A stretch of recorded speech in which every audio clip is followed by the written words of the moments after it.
trying to. I don't love to have my notes out, but her background is very extensive, so I'm going to go ahead and read off this paper. So my name is Brittany Smartt, Batchelor. I'm the current RVP of Kargo. We're a creatively driven SSP. And then right here, Alicia Tillman needs no introduction. But I do want to walk through her credentials. She's the Delta CMO, who was named by Forbes as one of the most influential CMOs in the world. Pretty impressive. And she has over 2 decades of experience in global marketing, sales, and strategy. Her credentials include leadership experience as the global CMO at SAP and an 11-year tenure at American Express, where she led the travel division's marketing, public affairs, and business services. And then most recently, she was the CRO at Capitalist. So I had a great time doing research on you, and I'm so excited for our chat today. We're going to kick it off because you guys can read all about things she's doing online and all of her background experience. But we did want to peek under the hood and just get to know you personally. So rapid fire question here. What is your guilty pleasure airport meal? Well, I have to pick a meal on Delta. So last month we had this wonderful spinach and cheese ravioli, which I loved. Oh, nice. Yeah, it was yummy. A little pasta on the flight or before? It's on the flight. Okay. It is on the flight. And then I have many of these, and I am curious. There needs to be a blog on everyone's pet peeve for flight passengers. Do you have one that sticks out to you? Just ones that don't fly on Delta. Okay. Okay. Mine is when people take their shoes off on a flight. Do not do that. And then you, having worked at Amex and now Delta, what is the hack? I know everyone in the audience, right? We all want to cheat the system with our points every year. What is the #1 hack to getting that flight status? Well, it's about, I'm going to say 2 things, and I know we're going to talk about this. It's about spending, right? Like, the more you spend, the more you get. But it's just about being loyal. And we'll talk a little bit about how we're evolving just membership generally with Delta. But it's about a demonstration of just loyalty, consistency in being with us. I don't have any fun hacks. Spend to get the point. Favorite destination? I would say Sydney, Australia. Yeah, beautiful. It's far away though, very far. So when I put my head down on the pillow at night, I'm like, oh no, I'm really far away from home. But it's beautiful, and I'm a beach person. And then longest flight taken? It was definitely to Sydney. Yeah. And then advice for flying with kids as spring break is upon all of us. Tequila. And then we were talking earlier, and I am a new mom of a 4-month-old, and I think there's a lot of females. You just left the Female Quotient, did an awesome panel there, all about women's sports, but just from a professional level, what is your #1 advice for us new moms out there, making sure we stick to our career trajectory, but handle the professional side and the motherhood side of things? Well, first off, shout out to Brittany. She is the new mom of a 4-month baby girl. Pictures after. So my daughter is 15 now, and my son's going to be 13 in 2 weeks. And all you parents out there, I'm sure, it's like you blink, and I'm like, how does my daughter, like, she has her permit now, and she's sitting behind the wheel of a car, and it's like the craziest thing in the world. Just, all I would say, for those of you who are thinking about being a parent, but you're a career person, and you're worried about it, don't worry at all. The juggle is something that I'll say I've never figured out. Before I had kids, I prided myself on being the most organized, buttoned up, scheduled person, and the one thing I lost was that when I became a mom. And it was one of the hardest transitions, but it was also the greatest gift in the world. to be a mom. It's my favorite word. It always will be. You hear the word mom. But you somehow figure it out. And I will say, and Female Quotient focuses on this, which is this notion of the power of the pack. Like, focus on your people, because when you have your people, then you look out for each other. I mean, time and time again, like, I've forgotten to pack lunch, or I forgot to send money in, and you, like, for a moment, you're like, oh my gosh, like, what a horrible human. And then I'll call, like, one of my girlfriends, and I'll say, hey, you run over to school? I'm, like, nowhere near school. And, like, drop off something to eat for my son or my daughter. And, like, people just want to help. But you have to build that community. You have to build that pack. And that, for me, is how I've been able to figure it out on most days, but have also become very, very comfortable with a fair bit of chaos as well, because I do think that chaos breeds learning, and when you're learning, you're growing, and I'm a big believer that I am better at what I do at Delta because I'm a mom, and I'm a better mom because of what I'm able to do at Delta. And the two just, they work so beautifully together. And I'm, like, personally proud that even though, like, things are super chaotic most of the time, like, my kids are healthy and they're surviving. Life is good. And we're having fun. Well, mentioning chaos, South by, as we all know, is a bit chaotic out there. And so I wanted you to talk a little bit about, we saw the painting baseboards to set up your Delta Lounge the other day. So I think the anticipation is building for everyone. You kind of saw that. It's 2 blocks away. So we'd love for you to talk about how you're showing up at South by and what people can go to after this. Well, so I've been at Delta for just 9 months now, and it's been an amazing journey. And when I thought about the opportunity for us as a brand, one of the things that I knew as a consumer, but even more so learned when I became part of the Delta culture, is that there is an undeniable love that people have for Delta. Wherever I go and I introduce myself and I say that I work for Delta, immediately people want to launch into a Delta story, and it's always a positive story. It's a story about a personal note that a flight attendant left on their seat when they went up to go to the bathroom. Or it's about something they lost while they were on their journey and how a pilot tracked them down in an airport to hand it back to them. Our people go above and beyond every single day, and what we've wanted to do is, how do we take this elevated, this caring, this warm, this friendly culture that we deliver to our customers every single day, and how do we start to bring that to points of the journey that our customers are on? And so we started to really kind of lean in and understand, where are our customers? What are these sort of tentpole events, if you will, where they are? And how can we build the Delta experience that you know and love on board into these destinations that our members are in? And so this is the first time Delta is activating at South by Southwest. And we decided, look, if we're going to do it, we're going to do it, and we're going to, like, really go big. And so we made a really conscious investment that we were going to create this highly connected journey and primarily focus on our Sky Miles members, because we wanted to start to really show up for them on their journey. And it was a test for us in a lot of ways, because it was like, okay, are our Sky Miles members at South by, and if we stand up and experience, is anyone going to show up?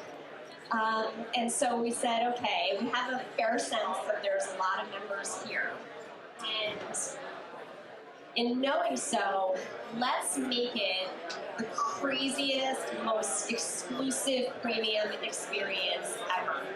And so we started with a welcome at the Austin airport.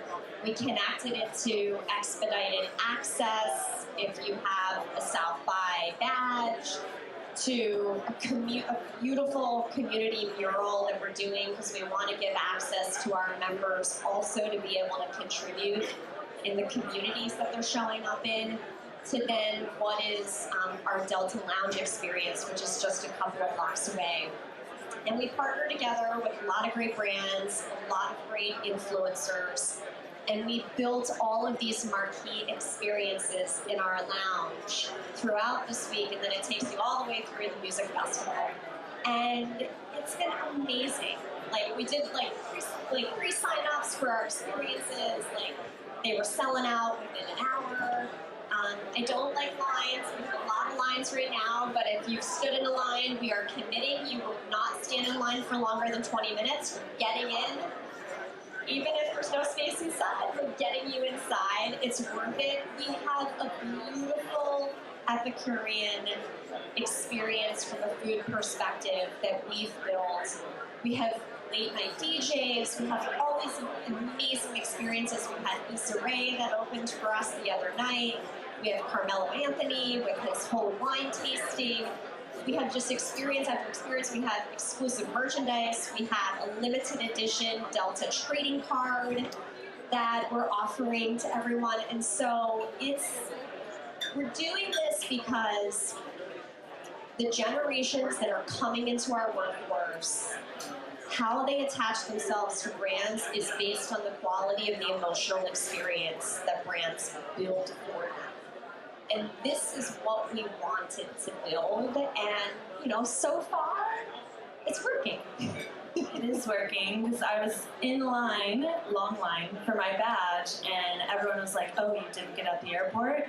Sadly, I drove from Dallas, so I didn't see the airport activation, but there's been a lot of buzz that Delta folks got to get their badge without waiting in line. So you hit them right as they came into Austin, and then are really surrounding all of us here. So exciting things. It is 2 blocks away, so be sure to check out the Delta Lounge. And that really, we're going to just skip through your needs questions that are pre-canned, but it is a younger demographic that you guys are going after. How are you, outside of just South by, integrating into younger folks' lives to make sure that they're choosing Delta when they maybe have more spending power? So let me break down membership in terms of how we think about it into 3 very distinct parts, because the first part of membership is probably the area where you're the most familiar. If you think about traditional airline loyalty programs, they started in the early 1980s. So Delta Sky Miles program started in 1981.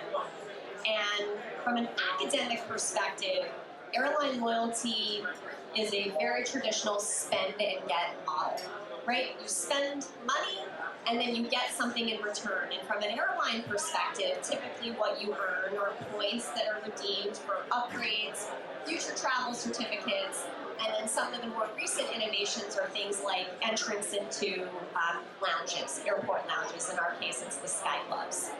And so that's the first component of your membership, of which the airline industry invented.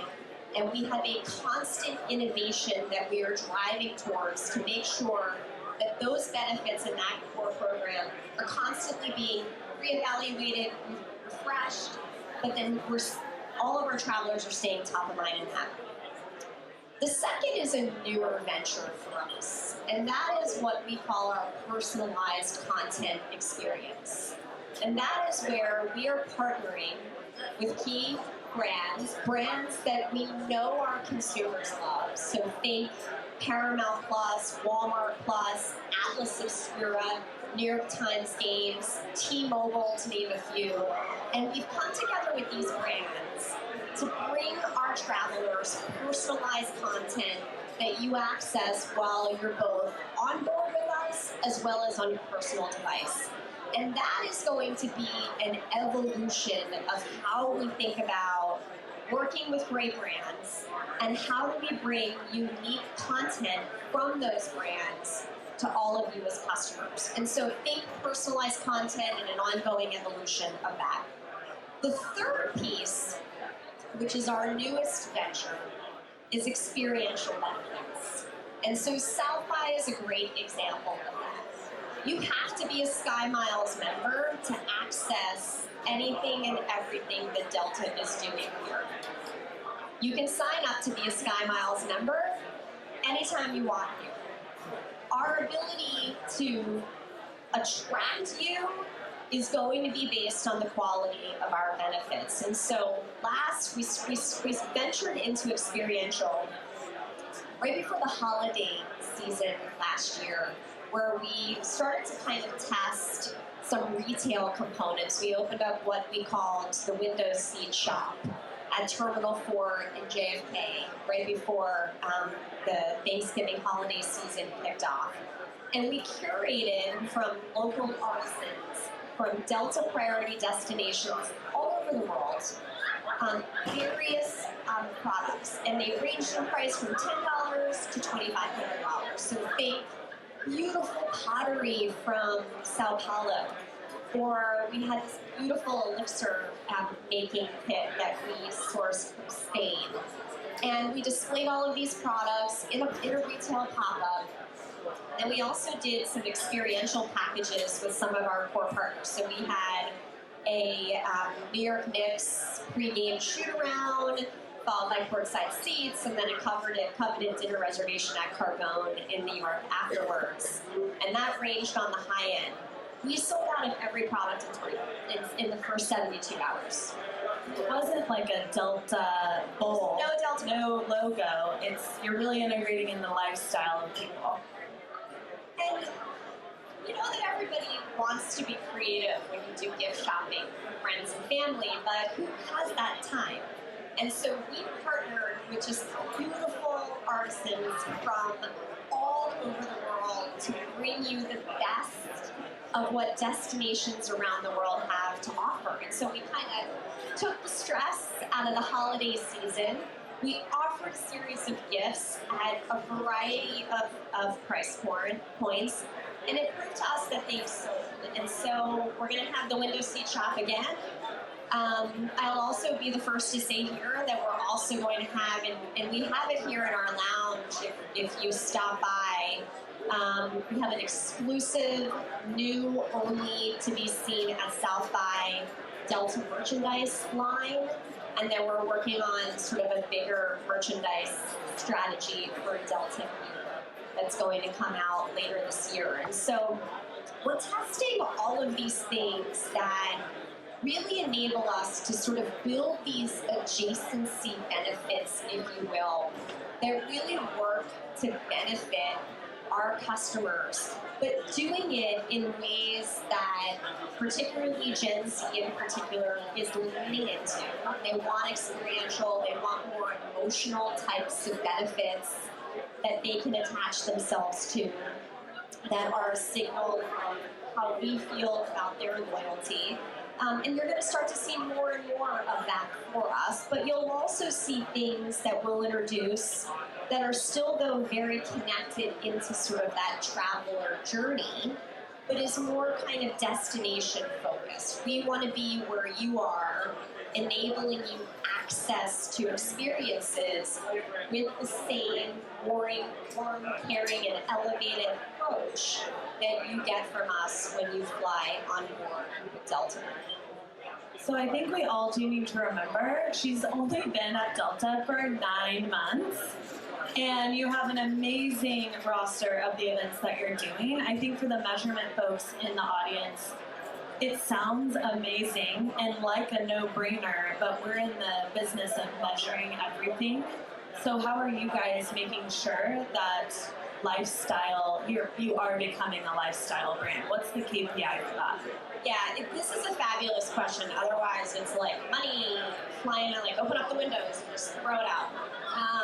And so I will say a couple of things, because we deployed a very significant measurement strategy for South by in particular. Number one, it is always going to be new member acquisition. So how many new members are we signing up as a direct relation to the experience that we've created here? That's number one. Number two is engagement. How many existing Sky Miles members are we engaging with across our experiences? So we have many touch points. So be it the lounge, be it the airport experience, be it taking one of our merchandise items. So we measure engagement in multiple ways as well. The third is, everywhere you go across the lounge, there's an opportunity for you to give feedback. We have QR codes absolutely everywhere, and so we want to hear directly from you.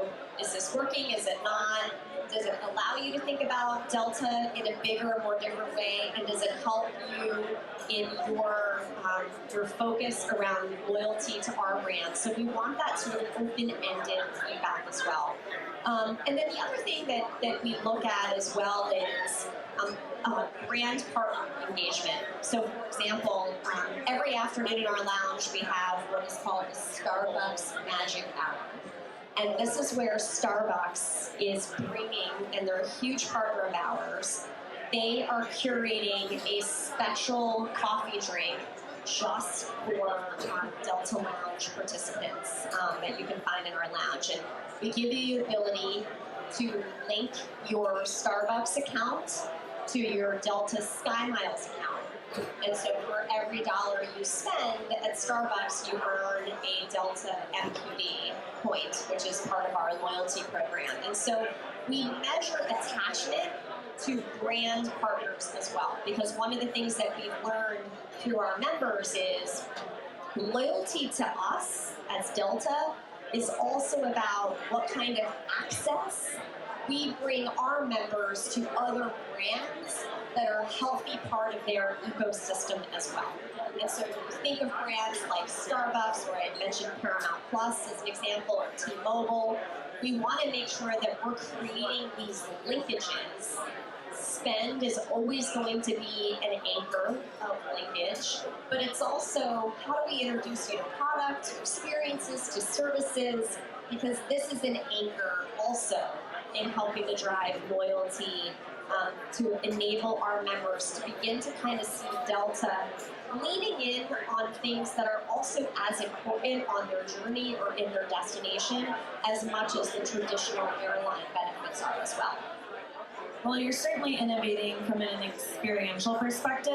We do have a big slice of the pie here that's focused on the omni-channel, mixed media modeling. And so from that perspective, in a media buy, making sure you're getting out there digitally, are there innovations that you guys are tapping into? I think every panel I've heard at South by has AI included in it, dynamic optimization. So curious your perspective on that media mix. Well, so first off, AI, and I know we've all been flooded with a lot of discussion around AI, and I'll say this from a travel perspective, we're leaning in and we're leaning in big.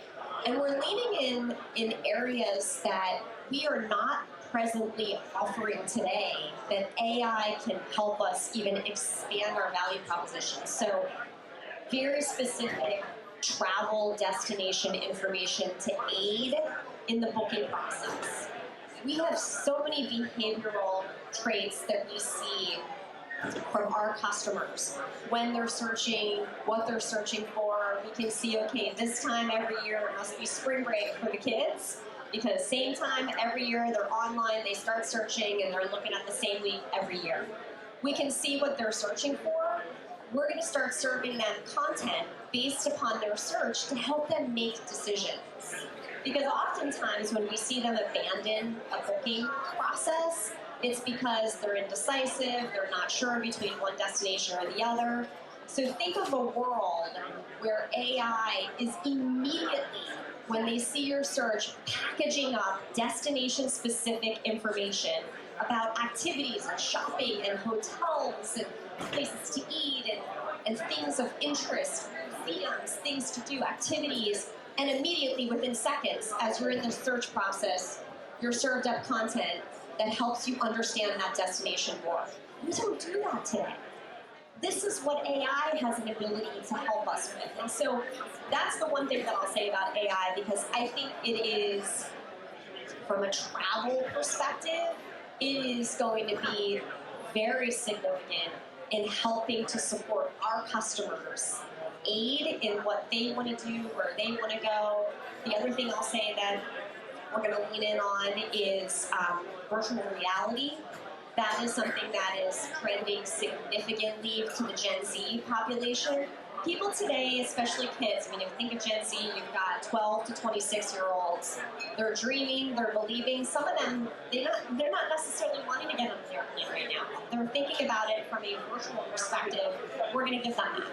But we're also going to give you the possibility, if you're going to see this in the virtual space, let us make it the reality for us across our travel ribbon as well. And so that is another area. But I'll also say, from a media perspective, we invest significantly in a lot of the traditional forms of media as well. We're diversifying where we think about investing. So yes, we have travel media that we focus on, but there's also this whole world of lifestyle that is about where people want to go and what they want to do and what they're thinking about and what they want to explore. That's what we want to be part of as well. So when we think about all the different types of media, the various platforms, the various channels, the mix on a whole, there is a lot of variety that we're testing and looking at because you have access to it. And we want to be where as much of our consumers are going to be. In terms of what your consumers are caring about, at your last panel, just an hour ago, you had mentioned how Delta is investing in that panel specifically was for women's sports, but would love for you to dive into something that's on everyone's mind, the Olympics that are coming up this summer. So would love to hear how Delta's entering into that aspect of the engagement. Well, Delta is sponsor of Team USA, and we just could not be happier. One fact point that I shared on my last session was, if you look at Team USA, we sponsor Olympians and Paralympians. There are more women athletes that are Olympians and Paralympians as part of Team USA than there are men.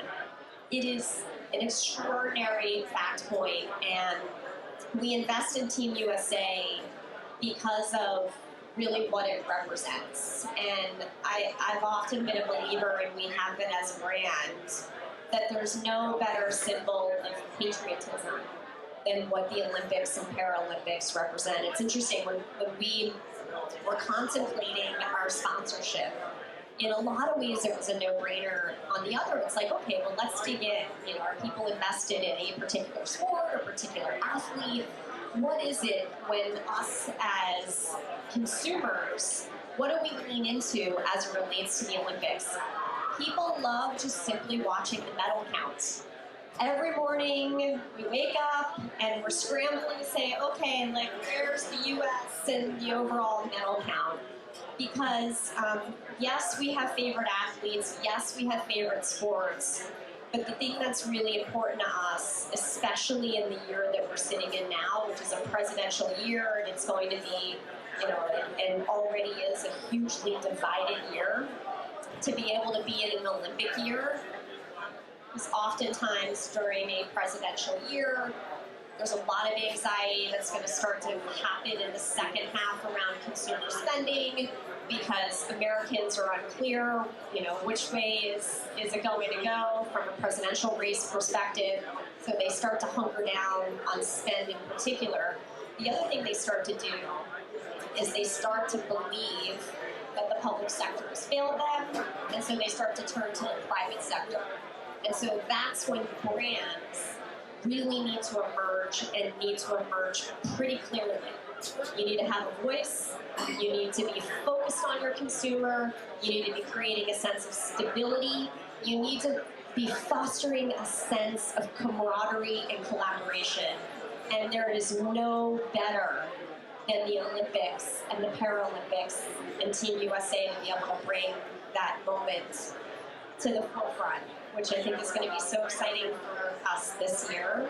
And we're also the founding partner of LA28 when the Olympics come to Los Angeles, which is going to be super exciting as well. But we are so proud of Team USA to be the lead there. And you'll see a lot of content, a lot of storytelling, in-flight, off-flight. You know, we've got a tremendous partnership with NBC to really be out there telling the stories of these like incredible athletes and that of what our partnership with them means. Awesome. Well, I know we're just about out of time. Do you want to close our conversation out with what is, just another fun factoid, what's the sport that is new that's launching in the Olympics that you're most excited about? Breakdancing. We knew, but... Many fans of the 1980s, breakdancing is finally arriving. It's very cool. Well, I do think we wanted to save time for Q&A. Are we still on track to be able to do that? Q&A? I think I see a question back here. We'll do one question and then we... Oh, this better be the question of the day. Pressure! Oh my gosh! All right, we're bringing you a microphone so everybody can hear you. Hi, I'm Dan, formerly Activision Blizzard, Ford, Reebok, etc. 20 years of Sky Miles membership Well, here. thank you for that. Thank you. You know, I think about the great work that you did on your messaging following the change in your Sky Miles program, I think at the beginning of this year. How quickly you pivoted, how important that was personally to me as a member. I think about serving customers can be a very slippery slope that way, right? Listening to feedback is great, but they'll always ask for more and they'll always ask for bigger. So I wonder, how do you balance being true and loyal to your lifelong people like me with sort of, for lack of a better term, the rigidity of a long-term strategy? So thank you. This is the greatest question, so thank you for that. And look, those of you who are Sky Miles members know that, you know, we had a little bit of a tough time in the fall of last year when we announced some pretty sweeping changes to our Sky Miles program. And it was interesting. That was right when I was coming into the company. And I mean, it was huge. I mean, we had, between Ed and I, 15,000 letters between the two of us that we had received from Sky Miles members. And I will tell you, we read every single one of those letters. And the thing that was so, I mean, you always try to say, okay, like, what's the silver lining in any bad situation? Because you do need to focus on, like, what really matters here. And what really matters is our customers are really emotionally attached to Delta. And some of these letters that we read, I mean, it was like, you know, we were like breaking up with someone. You know, it's like we got rid of our best friend, even though we said, these are all the things I need you to do as my best friend, and then all of a sudden I changed the rules on them.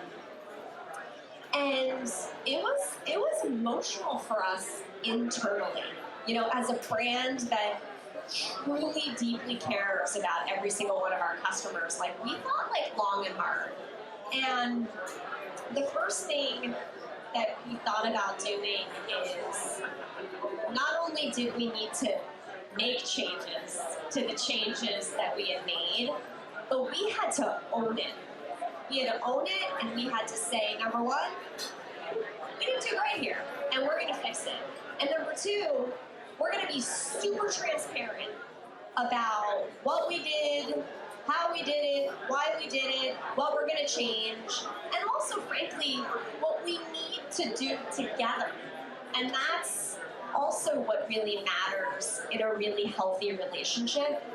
And so we changed a lot of things. We were super transparent. Ed owned it, put his name on a letter to every single Sky Miles member that we communicated with. And the feedback was good the second time around. But what we realized is there's a fair bit of sacrifice we need to make, and it's not always going to be about the economics that need to work for us in order to create fairness from a benefits program. There's a lot that we're not winning on by way of financials. Often, there's this perception that, oh, they're just making so much money and they're only going to make more money. So we were like, forget it. Like, the loyalty of our customers is so much more important to us. And so we're going to roll back a bunch of things. We're going to introduce so many newer benefits. And we're also going to kind of start to lean into other pieces of the equation as well. Things that I talked about, like experiential, things like you see here, more content premiumization, personalization from a content perspective, more partnerships, more rewards that are going to come out of that. And so I'd like to say that it is both an art and a science. I know that sometimes gets overused, but it matters because, we do run a business. So we do have to make sure that we are getting commitment by way of spend from our members, but at the same time, we want to make sure that we're overextending ourselves as well in terms of how rich and how diverse our benefits are, so that we can keep you time and time again so much that you're emotionally tied to us and you're never going to want to go anywhere else. And so we try to strike a balance as much as we can, not always easy, but just know that our customers are number one and always will be. So thank you for that question. Well, we are out of time. Thank you, Alicia, so much for joining us. Thank you. And be sure to check out the Delta Lounge.